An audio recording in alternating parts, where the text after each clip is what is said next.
సిరి కళ్యాణపు బొట్టును పెట్టి మణివాచకమును నుదుటను గట్టి పారాణిని పాదాలకు పెట్టి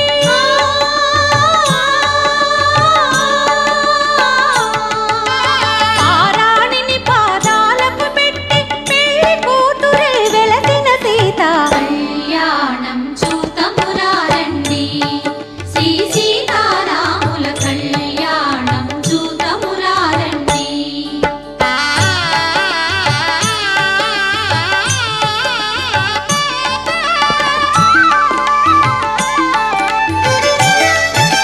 సంపగి నూనెను కురులను దూవి సొంపుగ కస్తూరి నామము దీర్చి నామము దీర్చి ఎంపగ వాటి